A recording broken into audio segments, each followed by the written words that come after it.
So, good evening, everybody. How are you? Welcome, welcome, welcome. Um, I have something to share with you, and I think doing it live will be more heartfelt and more direct to the point.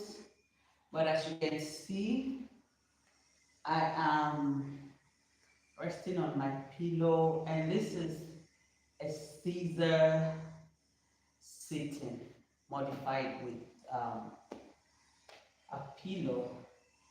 There is a 1,000 out of, there is 1 out of 1,000 or 10,000 chance that you saw my video about the advantages of this position for stretches, for alignment, and things like that. So I'm going to start from there and tell you why I'm apologizing. So let's start with the apology first, okay? So, like I said, I I did let me get the camera close to me. I did a video last week on the advantages of a Caesar sit. Basically, it's the traditional Japanese sitting method where you can use it to stretch your ankle, your knees, but as a beginner, I'm not a professional. I never told you why you shouldn't do it or when you shouldn't do it. So it turns out that when you suffer chronic knee pain, that is very painful, like arthritis and things, you should not do the Caesar sitting stretch.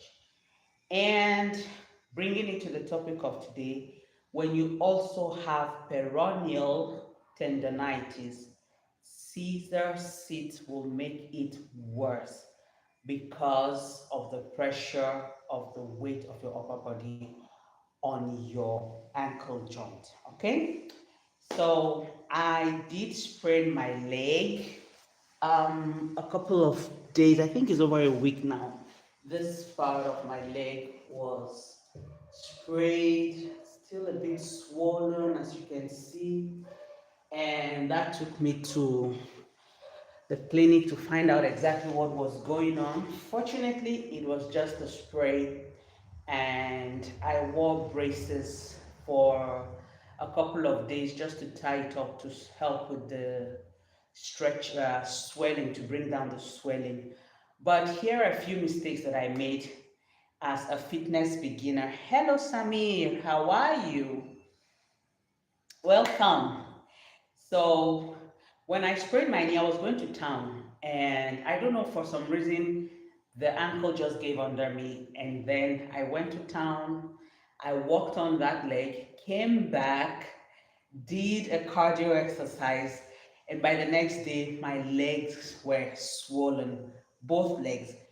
And I was thinking it was something else. It was very worrisome, but I found out that it was just a reaction to the sprain. Thankfully enough, I didn't need to be hospitalized, I didn't need medical attention. But here's what I wanted to say. Most times, as beginners in our fitness journey, we do not pay attention to the language our body is speaking, which is pain. When something is extremely painful, then it means there is something that's not going on right with that part of the body. That is just the body's language of expressing a dis-ease or a discomfort, okay? And so while I was busy in my head thinking it could be kidney disease or something else, I found out that it was just peroneal tendonitis, which is the inflammation of the tendons of the outer muscle, the lateral side of the outer ankle, not muscle, of the ankle and the surrounding muscles. It was swollen, it will swell. And I discovered that for years I have been worsening that situation by wrong form as a beginner in exercise. So I've been jumping or doing cardio workouts in the wrong position, and that can cause the bones of the outer muscle or outer ankle to crack little by little or worsen the tear in those tendon tissues, in those tendons, those tissues at the outside of the ankle. And I didn't know that, okay? So I decided I was going to make a video today to share with you that you could be, maybe for example, someone who was at the clinic was running and she didn't know that the running had made the tendonitis worse because of the pressure of the heavy impact. Okay, so that can worsen your tendonitis. Another thing I discovered for us ladies is that our heels, when we are not wearing the right height of heels for us. Hello, Kelly the best. How are you?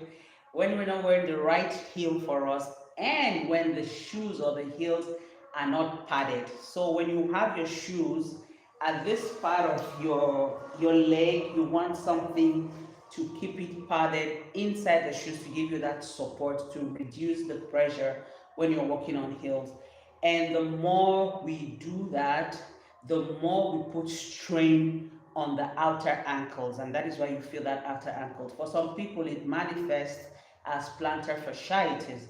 Okay, so the physiotherapist is saying that you need to come down the high heel and give the legs chance and time to heal by wearing braces. I had an ankle brace for a couple of days. And you also need to elevate the leg. That really, really helped with the stretching, with the swelling. However, what I found most useful was exercise. Yes, there are stretching exercises that you can do when you have a sprained ankle. Most times we think because an ankle is sprained, we don't need to lift it. Of course, every 2 to 3 hours, you want to practice rest, ice, compression. But that last E in the rice, in the ICE acronym, we don't really practice it, which is stretching exercise. Fortunately, thanks to the internet today, there are a lot of exercises that you can do. You can follow on YouTube at home. You know, if you're not going to the hospital, you know, which I've been doing. I noticed that the plank rows really helped, and balancing exercise, stability exercise helped, and I've been helping. You know, there's a video which I'm going to leave the link for you to follow in case you find this needful. um, Really, really helped me. In fact, the moment I started doing that exercise, the physiotherapist said you spread your toe like this on the floor and you stand on it for, 5 seconds, and then you close the leg again, your toes, and you stretch on it for 5 seconds, alternating like that. That was a huge, huge relief for me. Okay, so I thought I was going to share with you and share with anybody you know that is suffering with peroneal tendonitis. Is a very, very serious issue that most of us suffer at this part of our legs, the outer part of our legs, of our ankle, and most times, with most cases, we don't pay attention to those things. So really, really pay attention to that. Give it time when you have those swelling, those inflammations, see a doctor. But most importantly, listen to your body. It is no pain, no gain. That is no more the story. Less pain, in fact, no pain, more gains. What I've discovered is that the more you exercise, the more active you are, you will begin to tell the difference between a burn, which is when you're stretching that muscle, and a pain, okay, which is when you're overdoing it or doing it wrong, okay. So you will learn, your body will begin to, you will begin to speak its language, and you begin to understand. What I know for sure is that when the muscles are beginning to fire up, there is that like soreness, not a burning sensation. And after exercise, you feel that muscle is like gone, totally relaxed.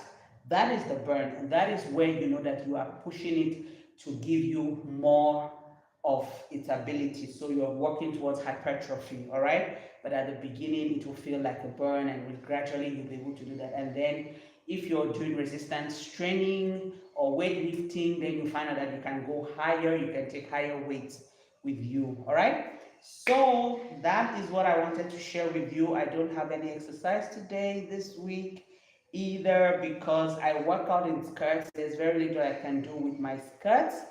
I normally just do exercise, share with you exercises that I do on my feet.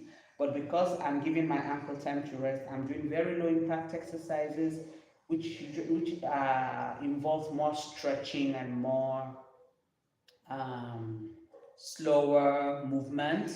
I will not be sharing with you any exercise this week. So if you didn't see my exercise, my dumbbell stories that I did on Monday, go look at it and find something encouraging.